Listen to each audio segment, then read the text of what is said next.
اعوذ باللہ من الشیطان الرجیم بسم اللہ الرحمن الرحیم یا ایہا الذین آمنوا قوا انفسکم واہلیکم نارا صدق اللہ العظیم وصدق رسولہ النبی الکریم ونحن علی ذلک لمن الشاہدین والشاکرین والحمد للہ رب العالمین ان اللہ وملائکتہ یصلون علی النبی یا ایہا الذین آمنوا صلوا علیہ وسلموا تسلیما اللہم صلی علی سیدنا ومولانا محمد معدن الجود والکرم وآلہ وصحبہ وبارک وسلم۔ حمد و صلاۃ کے بعد عزیز دوستو، بزرگوں اور بھائیوں، امیر المومنین خلیفۃ المسلمین مراد مصطفیٰ صلی اللہ تعالی علیہ وسلم حضرت سیدنا عمر فاروق رضی اللہ تعالیٰ عنہ کو 26 ذی الحج کو زخم لگا تھا، قاتلانہ حملہ آپ پر کیا گیا تھا، اور یکم محرم الحرام کو اسلام کے اس بطل جلیل، اس قائد، اس لیڈر اور دنیائے اسلام پر اپنی سیرت کے انمٹ نقوش چھوڑنے والے اس خوبصورت انسان نے دنیا سے پردہ فرمایا۔ حضرت عمر فاروق رضی اللہ تعالیٰ عنہ ان لوگوں میں سے ہیں جو ابن الوقت نہیں ہوتے، ابو الوقت ہوتے، جو وقت کے مطابق نہیں بدلتے بلکہ وقت کو اپنے مطابق بدل دیا کرتے ہیں۔ یہ وہ لوگ تھے کہ دین ان کا اوڑھنا بچھونا تھا، ان کا چلنا پھرنا دین تھا، ان کا ہنسنا اور رونا دین تھا۔ انہیں علم الیقین سے لے کر عین الیقین تک ایک خاص مقام اللہ نے عطا کر دیا تھا، تو بس پھر یہ سمجھ گئے تھے کہ دین ہی زندگی ہے، دین ہی روح ہے، اور دین ہی ہماری اصل ہے۔ نبی کریم صلی اللہ تعالیٰ علیہ وسلم نے فرمایا کہ میں نے خواب دیکھا ہے، کچھ لوگوں کو میں نے قمیضیں پہنے ہوئے دیکھا، کچھ کی قمیضیں ناف تک تھیں، کچھ کی پیٹ تک تھیں، اور کچھ کی گھٹنوں تک تھیں۔ عمر، میں نے تمہیں بھی دیکھا ہے، تمہاری قمیض تو پیروں سے ٹکرا رہی تھی۔ تو حضرت عمر کہنے لگے، حضور خواب کوئی دیکھتا ہے، تعبیر کوئی بتاتا ہے، پر یہاں کمال یہ ہے کہ خواب بھی آپ نے بتایا ہے، تعبیر بھی آپ ہی بتائیں گے۔ حضور پھر بتا دیں اس خواب کی تعبیر کیا ہے؟ تو حضور نے فرمایا تعبیر یہ ہے کہ کسی کا دین ناف تک، کسی کا گھٹنوں تک، کسی کا پیٹ تک، اور عمر تو سارا ہی دین میں لپٹا ہوا ہے، تو سارا ہی دیندار ہے، سارا ہی۔ حضرت عمر فاروق رضی اللہ تعالیٰ عنہ آئیڈیل ہیں، ایک ہیرو ہیں۔ ان کی زندگی کے درجنوں پہلو ہیں، ہر سال ہم ایک پہلو بیان کر دیتے ہیں، کبھی عدل و انصاف پہ بات کر لیتے ہیں، کبھی نظام حکومت پر۔ ان کی زندگی کا ایک پہلو آج بھی ہماری گفتگو کا عنوان رہے گا، پر حضرت عمر کا مرتبہ اور مقام یہ ہے کہ نبی کریم علیہ السلام نے فرمایا کہ جبریل امین 950 سال میرے عمر کی شان بیان کریں تو عمر کی شان ختم نہیں ہوتی۔ 950 سال اگر حضرت جبریل بھی بیان کریں تو یہ مقام ہے سیدنا فاروق اعظم کا۔ اللہ تبارک و تعالیٰ نے جس طرح سارے نبیوں میں شان حضور کو عطا فرمائی، اسی طرح تمام نبیوں کے حواریوں میں سب سے زیادہ شان حضور کے غلاموں کو عطا فرمائی۔ قرآن مجید میں اللہ کریم نے فرمایا یا ایھا الذین آمنوا قوا انفسکم واہلیکم نارا، فرمایا اے ایمان والو، خود بھی جہنم کی آگ سے بچو اور اپنے گھر والوں کو بھی دوزخ کی آگ سے بچاؤ۔ خود بھی بچو اور اپنے گھر والوں کو بھی، کس کو جی؟ ہماری ساری نصیحتیں باہر والوں کے لیے۔ باہر ہمیں بہت بڑا لیکچر بھی دینا پڑے تو چلتا ہے، بہت بڑی داستان سرائی بھی کرنی پڑے تو چلتی ہے۔ سٹیٹس اور معیار یہ ہے کہ سارا کچھ باہر والوں کے لیے، اور گھر کے وہ پھول جن کی آبیاری بھی ہم نے کرنی تھی، کوئی جڑی بوٹیاں اور گائیں تو وہ کاٹنی بھی ہم نے خود تھیں، دھوپ اور چھاؤں کا خیال بھی ہم نے رکھنا تھا، وہاں ہماری نظر نہیں ہوتی۔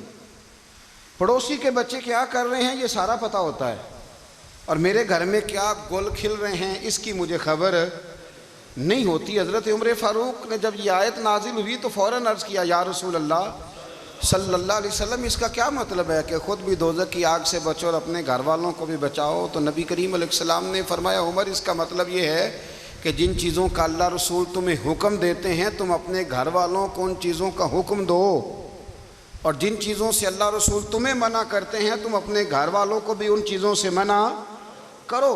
حضرت عمر فاروق کی زندگی میں جو چیز آپ کو بہت زیادہ ملے گی نا وہ یہ ہے کہ آپ نے جتنا کڑا احتساب محاسبہ باہر والوں کا کیا ہے نا، اس سے زیادہ بڑھ کے اپنا اور اپنے گھر والوں کا کیا ہے۔ یہ بڑا عجیب معاملہ ہے کہ ہم جتنے لوگ ہیں ہمارا معیار یہ ہے کہ سامنے والا غلط ہے اور میں ٹھیک، یعنی دوسرے کا بچہ گلی میں نظر آ جائے تو اس کی غلطیاں نکلنی شروع ہو جائیں گی، اور میرا بچہ سارا شہر گھوم آئے ایک ٹائر پہ موٹر سائیکل پہ، تو ہم کہتے ہیں کہ ابھی بچہ ہے، انشاءاللہ سیانا ہو جائے گا۔ اگر ابا جی آج تک سیانے نہیں ہوئے کہ اس کو سمجھا لیں، تو پھر بیٹے کا سیانا ہونا تو ہو سکتا ہے کہ وہ 60-70 سال لگ ہی جائیں۔ گھر کے اندر جب تک توجہ نہیں ہوتی، اور سب سے پہلے جب تک اپنی ذات پر توجہ نہیں ہوتی، تو والد کا جب تک کردار بچے نہیں دیکھتے جب تک، اتنی دیر تک ان کا تبدیل ہونا ممکن نہیں ہوتا۔ حضرت عمر فاروق رضی اللہ تعالیٰ عنہ نا باہر والوں کا بھی بڑا سخت حساب کرتے تھے۔ بڑا ایک گورنر صاحب نے لباس بڑا شاندار پہننا شروع کر دیا تھا، تو حضرت عمر نے اتروا کے نا تو انہیں ٹاٹ کا لباس پہنا کے تو اونٹ چرانے کی ڈیوٹی دے دی تھی۔ اتنا سخت احتساب کرتے تھے۔ کسائی کی دکان پر بھی 1-2 گھنٹے کھڑے ہوتے تھے۔ جو آدمی مسلسل 2 دن گوشت خریدتا تھا نا، فرماتے تھے اس کا ٹیکس بڑھا دو، لوگوں کو دال نہیں مل رہی اور یہ روز گوشت کھاتا ہے۔ حضرت فاروق اعظم، اس کو جزیہ کہا جاتا تھا، یا کچھ اور معاملات ہوتے تو بڑھا دیتے تھے۔ مسلسل جو 2 دن آدمی گوشت کھاتا تھا، فرماتے تھے مدینے میں غربت ہے، اگر یہ والا نظام تم کرو گے تو غریب لوگ کس کی طرف دیکھیں گے۔ لیکن اس سے زیادہ بڑھ کر جو ان کی زندگی کا معیار اور سٹیٹس تھا وہ یہ تھا کہ اپنے گھر کا خاص خیال رکھتے، خاص توجہ کرتے۔ ملک شام سے اور ایران سے کچھ لوگ آپ کی خدمت میں آئے، تو وہاں سے کچھ کنیزیں بھی آئیں، ان کے بادشاہ پیغام لے کے۔ شاہ ایران کی کنیز کو ملکہ نے کہا کہ نا حضرت عمر کی زوجہ کو دیکھ کے آنا ذرا کس طرح کی ہے۔ ہمارے ملک میں کیا کہتے ہیں، خاتون اول، جی خاتون، باقی سارے دوؤں میں خاتون اول، ذرا خاتون اول کو دیکھ کے آنا۔ تو وہ جب آئی نا گھر میں ملنے، تو کہا کہ مجھے میری ملکہ نے کہا تھا کہ عمر کی زوجہ سے، اہلیہ سے ملاقات کر کے آنا۔ تو حضرت عمر کی اہلیہ نے نا ایک جوڑا کپڑوں کا دے دیا ملکہ کے لیے، اور ایک خوشبو کی شیشی دے دی۔ اب جب وہ تحفے وہاں بھیج گئے تو اس ملکہ نے نا کچھ سونے کا سامان بھیجا، کچھ زیورات بھیجے، کچھ تحائف بھیجے۔ جب حضرت عمر کے گھر آئے نا، وہ خادم لے کے آیا، اس نے کہا جی آپ کی اہلیہ نے تحفے بھیجے تھے، تو جواب میں شاہ ایران کی بیوی نے، یہاں جس ملک کا وہ سفیر تھا، انہوں نے بھی یہ بھیجیں۔ تو حضرت عمر فاروق نا وہ تحفے لے کے گھر گئے، تو جا کے کہنے لگے اپنی اہلیہ سے، یہ تو کب سے تحفے تحائف بھیجنے لگ گئی ہے، یہ کب سے نظام شروع ہو گیا؟ تو کہ حضور تحفہ دینا لینا تو ٹھیک ہے، سنت ہے، محبت بڑھتی ہے، تو یہ کوئی قباحت نہیں، اور میں نے اپنی ذاتی استعمال کے لیے جو چیزیں رکھی تھی وہ میں نے دی ہیں۔ تو حضرت عمر فاروق رضی اللہ تعالیٰ عنہ فرمانے لگے، ہم نے کسی ملک کے ساتھ اور اس کے بادشاہ کے ساتھ ذاتی تعلق نہیں بنانا، تعلق جو بھی بنے گا رسول اللہ کے دین کی برکت سے بنے گا۔ ذاتی رشتے نہیں ہم نے قائم کرنے، ذاتی۔ آپ کے ملک کی جو ایئر لائن جس کا ہر سال خسارے کا ڈنڈورا پیٹا جاتا ہے نا، وہ ہمارے بادشاہ صاحب اور صدر صاحب اگر غیر ملکیوں کو گھوڑا کبھی بھیجنا ہو نا، گھوڑا، تو پورا ایک جہاز گھوڑا لے کے تحفے میں جاتا ہے، پورا جہاز غریب قوم کا یہ سرمایہ، اور قوم بڑی بادشاہ ہے، لائنوں میں لگ کے ووٹ دیتی ہے۔ 2 کام ہمیشہ لائن میں لگ کے کرنے، ایک بل لائن میں لگ کے جمع کرانا ہے، اور ایک ووٹ لائن میں لگ کے، تاکہ پھر پورے 5 سال لائن میں ہی لگے رہیں۔ مرضی سے آپ ووٹ دینا، پر جو بات درست ہے اس کو سنو۔ حضرت عمر فاروق رضی اللہ تعالیٰ عنہ نے اپنی اہلیہ سے پوچھا کتنے کا تھا وہ تیرا جوڑا اور خوشبو کی شیشی؟ انہوں نے کہا 3 دینار کی۔ فرمایا یہ 3 دینار تیرے اور باقی جو تحفے آئے ہیں وہ تو خود کہہ، چونکہ اس نے تیرے نام بھیجے ہیں، تو کہہ کہ میں مال غنیمت میں دیتی ہوں، تو کہہ میں مسلمانوں کو کہہ۔ تو زوجہ ہنس پڑی، کہنے لگی میں نہ بھی کہوں تو مجھے کہنا تو پڑے گا ہی، کہنا تو میں نے ہے ہی، کیونکہ سامنے عمر فاروق ہیں، لہذا فرمایا کہہ دیتی ہوں میں نے دیا خزانے کو۔ حضرت عمر نے جمع کرا لیا۔ میں یہ کیا بات ہوئی؟ میرے گھر والے جو مرضی کریں، ان کا معیار زندگی جس طرح کا مرضی ہو۔ اور حضرت عمر ایک جملہ کہا کرتے تھے، اللہ کرے کہ یہ باتیں اس دور حاضر میں ہماری سمجھ میں آئیں۔ حضرت عمر فاروق رضی اللہ تعالیٰ عنہ اپنے بچوں کو فرمایا کرتے تھے کہ بہت آدمی کو بھوک لگی ہو نا، اور پھر اس کی پسند کا کھانا پکا ہو، جتنے شوق سے وہ اس کھانے کو دیکھتا ہے نا، فرمایا اس طرح پوری قوم اپنے بادشاہوں کے خاندان کو دیکھتی ہے، اس تیزی کے ساتھ دیکھتے ہیں کہ ان کے گھر میں کیا ہو رہا ہے، ان کا معیار زندگی کیا ہے، ان کا سٹیٹس کیا ہے۔ سیدنا فاروق اعظم رضی اللہ تعالیٰ عنہ نے اپنے گھر کے اندر اپنے بچوں، آپ کے بچے دونوں کاروبار کے لیے مصر گئے، تو وہاں کے گورنر صاحب نے لوگوں سے، ایک بہت بڑا قافلہ گیا مدینے سے مصر تجارت کے لیے، جاتے ہیں نا آج بھی قافلے کئی ملکوں میں، تو یہ گئے تجارت کے لیے۔ تو حضرت عبداللہ ابن عمر، حضرت عبید اللہ ابن عمر، حضرت عمر کے دونوں بیٹے گئے۔ جناب عمر فاروق کے بچے جب وہاں پہنچے تو مصر کے گورنر نے نا لوگوں کو تعارف کرایا کہ یہ عمر فاروق کے بیٹے ہیں، یہ حضرت یہ چودھری کے بیٹے کو کون بتاتا ہے کہ تو چودھری کا بیٹا ہے؟ باہر والے بتاتے ہیں، گھر والے جی؟ اور سیٹھ صاحب کے بیٹے کو کون بتاتا ہے کہ تو سیٹھ صاحب کا بیٹا ہے؟ اور مالک کو کون بتاتا ہے کہ تو مالک کا بیٹا ہے اور یہ کرایہ دار ہے؟ یہ کون بتاتا ہے؟ یہ سوچ ہم دیتے ہیں بچوں کو، چودھری اور کمی کی سوچ، امیر اور غریب کی سوچ، مالک اور کرایہ دار کی سوچ، گھر کے مالک کی اور کام کرنے والے کی سوچ، یہ ہم دیتے ہیں۔ یاد رکھنا، یہ ہم دیتے ہیں، یہ ہمارا مزاج ہے، یہ باہر سے نہیں آتی۔ تو کوئی شہزادہ ہے، تو سیٹھ ہے، تو نواب ہے، یہ سوچ باہر سے نہیں آتی، یہ اماں سوچ دیتی ہے، اماں، یہ ابا سوچ دیتا ہے۔ اور پھر جب تباہی اترتی ہے تو اس کے ذمہ دار بھی باہر والے نہیں ہوتے، گھر والے ہوتے ہیں، گھر والے۔ ہمارے بچوں کی طبیعتوں پر زیادہ نقش باہر والوں کا نہیں ہوتا، گھر والوں کا ہوتا ہے، یاد رکھیے گا۔ حضرت عمر فاروق رضی اللہ، بچے ہیں، شہزادے ہیں، وہ کاروبار کرنے گئے اور وہاں لوگوں نے بتایا گورنر صاحب نے کہ یہ فاروق اعظم کے بچے امیر المومنین کے۔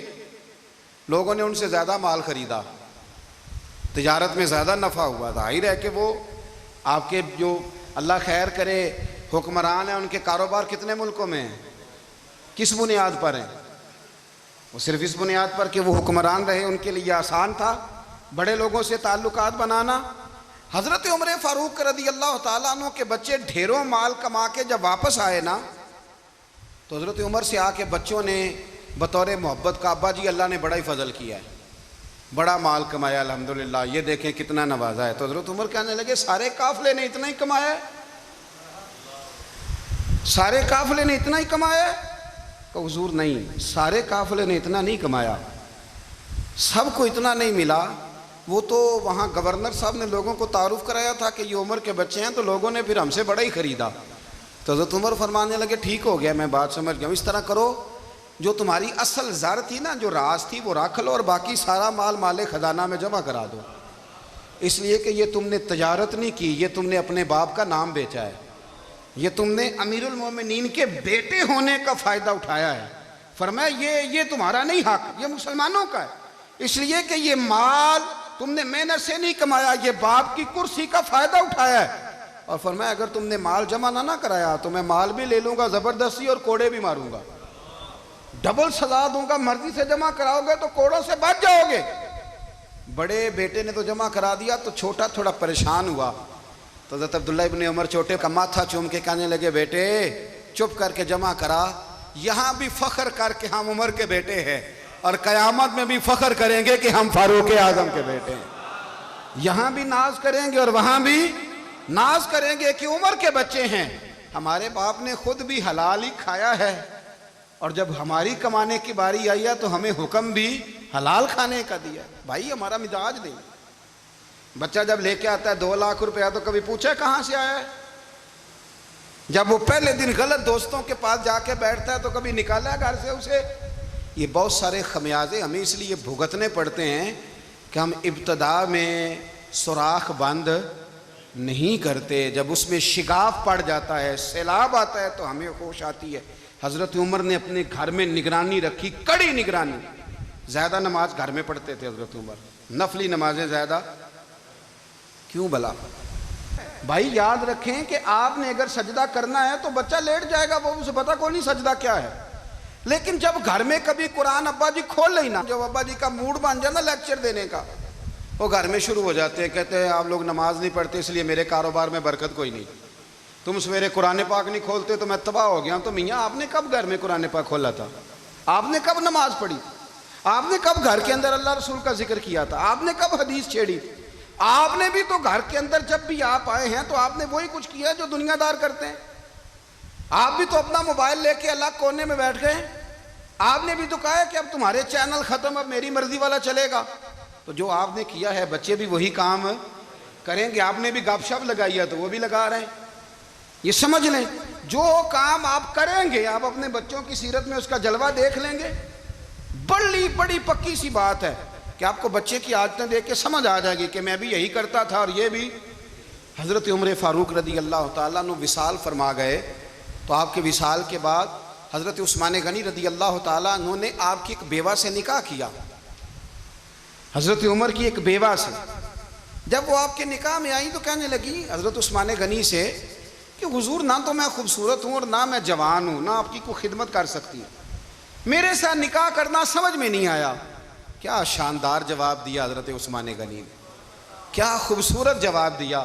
فرمانے لگے میں نے اس لیے نکاح نہیں کیا کہ مجھے تمہارے حسن سے دلچسپی تھی یا تمہاری خدمت کی ضرورت تھی، میں نے تو اس لیے نکاح کیا ہے کہ مجھے بتاؤ عمر فاروق گھر کے اندر اپنے رب کی عبادت کس طرح کرتے تھے، وہ قرآن پاک کس طرح پڑھتے تھے، وہ رویا کیسے کرتے تھے، استغفار کا طریقہ کیا، کس وقت کس انداز میں وہ اپنے رب کو یاد کرتے تھے۔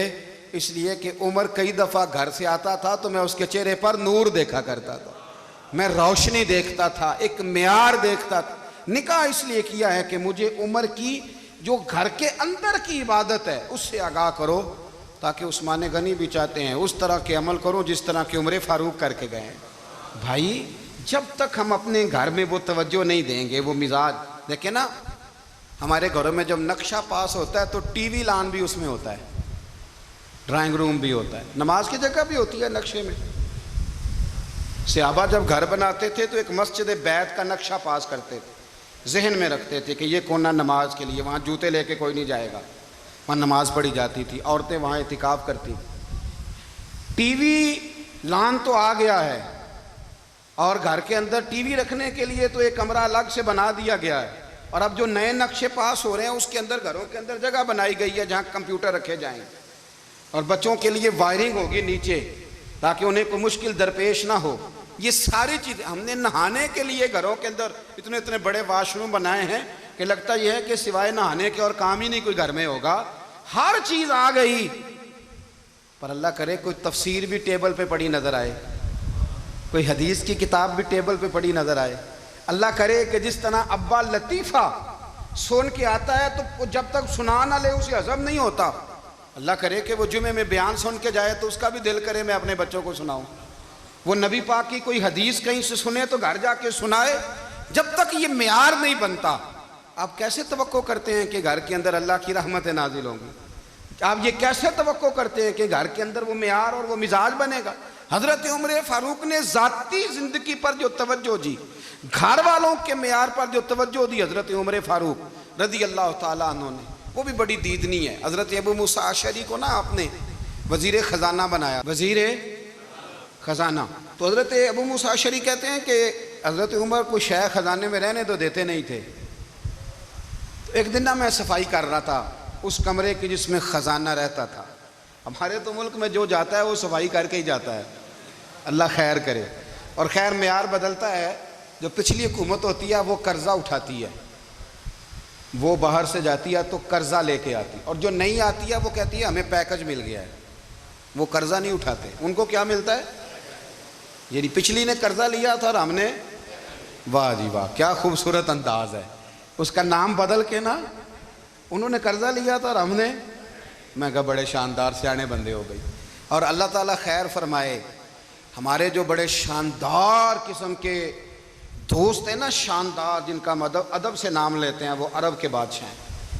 ہم تو عرب خالی کہتے بھی نہیں, عرب شریف کہتے ہیں, عرب شریف. انہوں نے پتہ کیا کیا ہے؟ انہوں نے اس طرح کیا ہے کہ جو کشمیریوں کا قاتل تھا نا, اس کے گلے میں میڈل ڈال دیا ہے.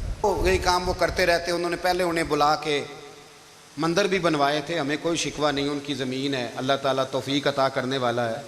پر خیال یہ تھا کہ چلو کشمیریوں کے زخم پر نمک نہ چھڑکتے, 2 مہینے انتظار کر لیتے, کچھ حالات سنور جاتے, کچھ تھوڑا انتظار. ہیں ہمارے دوست, ہمارے وزیر اعظم صاحب جب جاتے ہیں تو وہ پھولوں کا ہار ڈالتے ہیں ہمارے دوست. لیکن انہیں وہ حدیث یاد نہیں کہ نبی پاک علیہ السلام نے فرمایا جب میرے مومن کو تکلیف ہوتی ہے تو مجھے بھی گنبد خضرا میں تکلیف ہوتی ہے.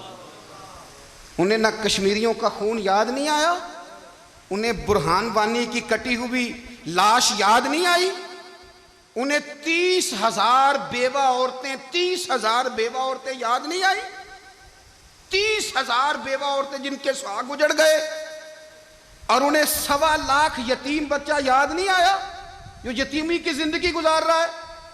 اور اس کے باوجود بہت بڑے ذمہ دار ہیں وہ. مجھے پڑھ لینے دو آج احمد فراز کا شعر. وہ ہمارے مکتب کوئی ایسا نہیں کہ وہ مولوی تھا, وہ غیر جانبدار تھا, پر مجھے آج پڑھ لینے دو اس کا شعر. ایک کلیجے کا درد ہے, پڑھ لینے دو. اس نے کہا تھا کہ پڑھتا ہوں تو کہتی ہے یہ خالق کی کتاب ہے, مثل یہودی یہ سعودی بھی عذاب, اس قوم کے بارے میں کیا لکھوں فراز, کعبے کی کمائی سے جو پیتے ہیں شراب, کعبے کی کمائی سے جو پیتے ہیں شراب, اس قوم کے بارے میں کیا لکھوں فراز. کہ کعبے کی کمائی سے جو پیتے ہیں شراب, میں خیال نہیں آیا تمہارا صرف دین یہ ہے کہ قبریں گرا دو, مزارات گرا دو, فقط یہ دین ہے؟ کوئی نبی پاک کے روزے کی طرف منہ کرے تو اسے مشرک کہو, یہ دین ہے؟ اس کا نام مذہب رکھا ہے تم نے. مذہب تو اس کا نام ہے کہ جو رسول اللہ کا نام لینے والا ہے وہ ہمارا یار ہے, اور جو نبی پاک کا نام لینے والا نہیں, ہمارا اس سے کوئی تعلق ہے. یہ دین ہے. حضرت عمر فاروق کی سیرت سنا رہا ہوں, حضرت عمر کی. حضرت ابو موسیٰ اشعری نے ایک عیسائی کو منشی رکھا تھا, اکاؤنٹ آفیسر حضرت ابو موسیٰ اشعری نے. تو حضرت عمر فاروق بول پڑے, کہنے لگے تمہیں مسلمان کوئی نہیں ملا تھا, کلمہ گو نہیں تمہیں نظر آئے, کشمیریوں کی لاشیں نظر نہیں آتی, ان کا خون بہ رہا ہے, تباہی اتر رہی ہے, اور تم قاتل کو گولڈ میڈل پہنا رہے ہو. اور یاد رکھنا, جب مسلمانوں کی بچیاں روندی جاتی ہوں نا تو پھر اسلام امن کا درس نہیں دیتا, پھر اسلام جہاد کی بات کرتا ہے, پھر اسلام جہاد کی بات کرتا ہے, جہاد کی. وہ قومیں غیرت مند نہیں ہوتی کہ جن کے گھروں میں آگ لگی ہو اور وہ غیروں کو ہار پہناتی پھریں. اللہ کا کچھ خوف کرو, زندگی مختصر ہے. دبئی میں کتنے رہے اور کتنے چلے گئے, خدا را کچھ خدا. تم سے اچھے تو وہ نیو یارک کے رائٹر ہیں جو کم از کم اپنے کالموں میں کشمیر کی بات کرتے ہیں. تم سے اچھا برطانیہ کا وہ شخص ہے جو کم از کم BBC لندن پہ رپورٹ جاری کرتا ہے تو کہتا ہے کشمیر پہ ظلم ہو رہا ہے. تم سے تو وہ اچھے رہ گئے. تم نے بات کرنا تو دور کی بات, تم نے دشمنوں کے گلے میں ہار پہنانے شروع کر دیے. کل جب پوچھیں گے بلا کے تم کو اپنے سامنے, کیا جواب جرم دو گے تم خدا کے سامنے؟ بڑی تکلیف ہوئی, بڑی تکلیف ہوئی. وہ نا منصور حلاج کو پھانسی دی جا رہی تھی تو حضرت جنید بغدادی بھی آ کے دیکھنے لگے. تو منصور حلاج کہنے لگے بابا سارا زمانہ دیکھے پر تو نہ دیکھ, سارا زمانہ تماشا دیکھے انہیں تو پتہ کوئی نہیں نا, تو نہ دیکھ. عرب شریف والو, ٹرمپ اسے انعام دیتا تو تکلیف کوئی نہیں تھی, ملکہ وکٹوریا اسے انعام دیتی تو تکلیف کوئی نہیں تھی, پر تم تو نہ ایسا کرتے. تم تو اپنے تھے, تم تو کلمہ گو تھے, تم تو یہ ظلم نہ کرتے, تم تو یہ حرکت نہ کرتے. میں کہتا ہوں ٹھہر ہی جاتے. جانا نہیں دنیا سے, اللہ کے حضور حاضر نہیں ہونا. جب رسول اللہ قبر میں آئیں گے تو کیا جواب دو گے؟ خدا را حضور نے فرمایا تھا گناہ روک نہیں سکتے تو دل میں ہی برا جان لو. ذالک اضعف الایمان، یہ کمزور ایمان ہے، کم از کم اتنی حد تک تو آ جاؤ، دشمن سے گلے تو نہ ملو. خدا را سمجھیں، ہمارا پہلا تعارف یہ ہے کہ ہم رسول اللہ کے غلام ہیں. اقبال نے کہا تھا وطن کا بت نہ بنانا، وطن کو بت نہ بنانا. اقبال کہنے لگے ان تازہ خداؤں میں بڑا سب سے وطن ہے، جو پیرہن اس کا ہے وہ مذہب کا کفن ہے. اس لیے کہ بازو تیرا توحید کی قوت سے قوی ہے، اسلام تیرا دیس ہے.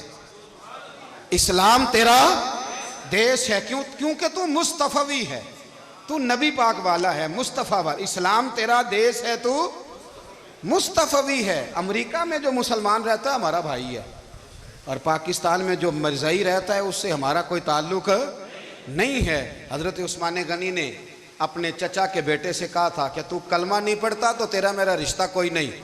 بلال حبش سے آیا ہے پر میرے نبی کا غلام ہے تو سگے بھائیوں سے بھی آگے ہے. ہزاروں قومیں وجود میں آئیں دہر میں خشک و تر کے رشتے سے، پر ہم نے بنیاد دوستی رکھی یاد خیر البشر کے رشتے سے. اپنی ملت پر قیاس اقوام مغرب سے نہ کر، خاص ہے ترکیب میں قوم رسول ہاشم. کچھ خیال کرے.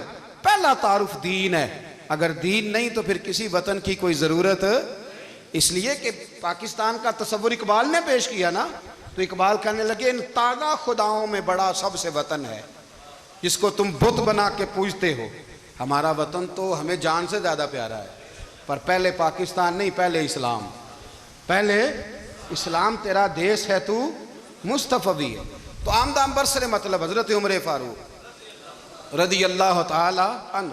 حضرت سیدنا ابو موسیٰ اشعری کہتے ہیں کہ میں نے نا صفائی کی، مال غنیمت کی میں نے صفائی کی، تو ایک دینار مجھے نا کہیں پڑا ہوا مل گیا.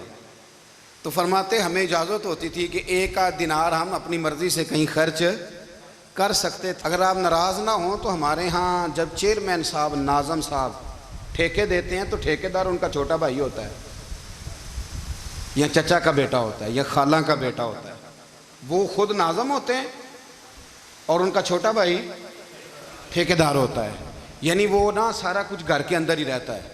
گھر کے اندر ایک پیسہ دیتا ہے، دوسرا واپس اس کو واپس کر دیتا ہے، گھر کے اندر ہی. اب تو خیر ہمارے لوگ سمجھدار ہو گئے.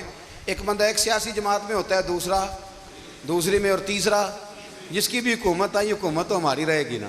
ایک بندہ تو ہے نا اس جماعت میں. یہ اچھا لوگوں نے ایک طریقہ نکالا ہے. تو حضرت عمر کے بیٹے گزر رہا تھا تو حضرت ابو موسیٰ اشعری کہتے ہیں میں نے صفائی کی تو ایک دینار نکلا. تو میں نے وہ ایک دینار نا حضرت عمر کے بیٹے کو دے دیا. میں نے کہا لو بیٹا اپنے چچا کی طرف سے تحفہ. اور گھر جا کے انہوں نے حضرت عمر کو بتایا کہ چچا نے پیسے دیے ہیں. چھوٹے بچے تھے. حضرت عمر نے حضرت ابو موسیٰ اشعری کو بلا لیا اور بلا کے فرمانے لگے میں تو تمہیں اپنا دوست جانتا تھا اور تو نے میری اولاد کو ہی دنیا دار بنانا شروع کر دیا. میرے بچوں کو ہی تم نے دنیا دار پیسوں پہ لگانا شروع کر دیا. میں تو تمہیں یار سمجھتا تھا. فرمایا تمہیں چاہیے تھا میرے بیٹے کو نصیحت کرتے کہ بیٹا پیسوں سے رب راضی نہیں ہوتا، اس کی رضا والے کام کیے جائیں تو رب راضی ہوتا ہے. اور فرمایا تمہیں کوئی اور گھر نہیں ملا تھا تباہ کرنے کے لیے، میرا ہی گھر ملا تھا. اٹھاؤ اپنا دینار اور خبردار آج کے بعد میرے بچوں کے ساتھ یہ والی نیکی نہ کرنا. اور ہمارا کیا سٹیٹس ہے؟ دوستی ہے یہ اس سے جو تحفے زیادہ دے، جو بچوں کو خراب کرنے میں مدد زیادہ کرے اس کے ساتھ یہ رہنا.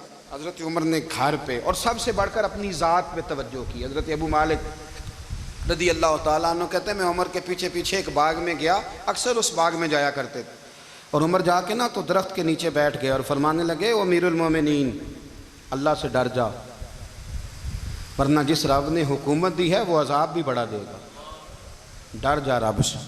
کبھی ساری زندگی حضرت عمر نے اپنا کوئی تعارف نہیں کرایا، کبھی نہیں. ایک بندے نے آپ کے سامنے تعریف کر دی آپ کی تو فرمانے لگے تو خود بھی ہلاک ہوا اور مجھے بھی ہلاک کر دیا. کیا ضرورت پڑی ہے میری تعریفیں کرنے کی؟ اتنی دیر میری تعریف میں لگائی. اللہ کا ذکر کرتا رب تجھے ثواب دیتا، حضور پہ درود پڑھتا تو رب تیرے اوپر رحمتیں نازل کرتا. کس چکر میں ہے؟ آج جتنا اچھی کوئی خوشامد کرے اتنی اچھی وزارت ملتی ہے، جتنی اچھی اس کو جو ہے وہ چاپلوسی کرنی آیا درجہ بھی اسے اتنا ہی اچھا ملتا ہے. حضرت عمر فاروق رضی اللہ تعالیٰ عنہ آپ کے بیٹے کہتے ہیں، صاحب فتوح الشام نے لکھا ہے آپ کے صاحبزادے کہتے ہیں میں نکلا تو میرے ابا جی نا اپنی پشت پر مشکیزہ رکھ کے کنویں سے پانی بھر کے آ رہے تھے۔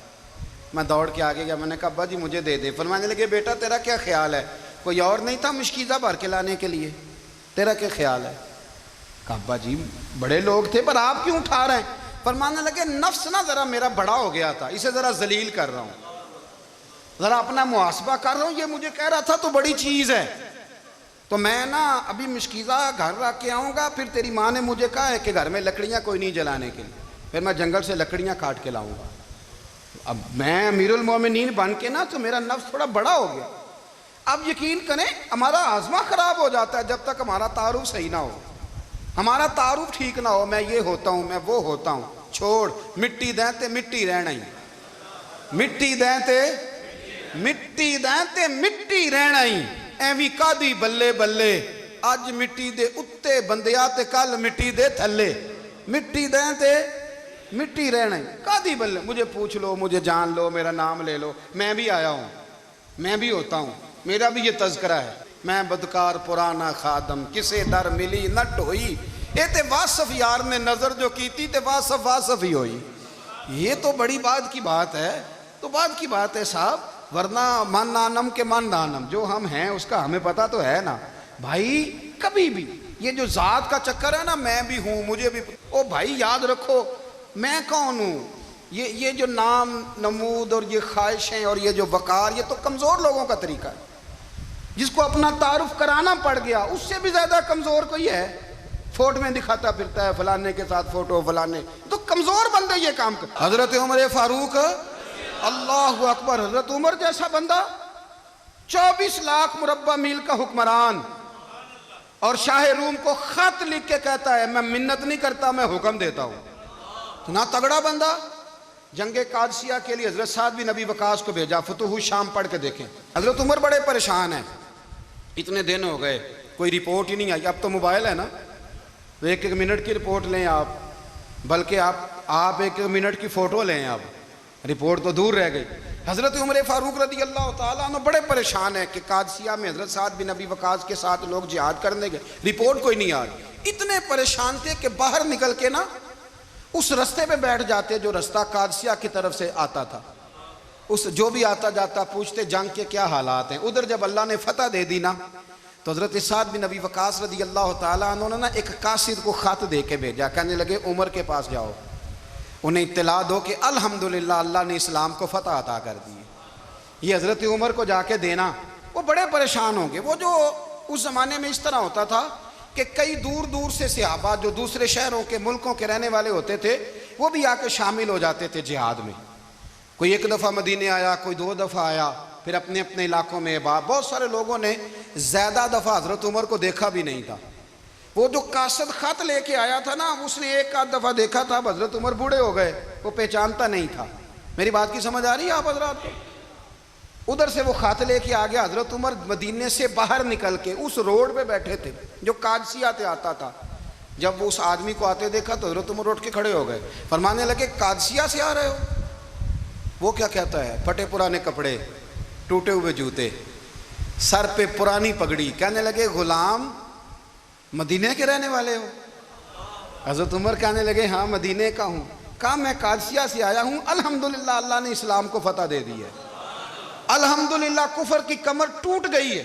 اس نے یہ بات کر کے تو گھوڑے کو ایڑی لگائی، گھوڑا دوڑنے لگا مدینے کے، حضرت عمر بھی ساتھ ساتھ دوڑ رہے، فرمانے لگے اچھا بتاؤ خالد بن ولید کا کیا حال ہے؟ تھوڑا آگے جا کے فرمانے لگے اسامہ بن زید کیسے ہے؟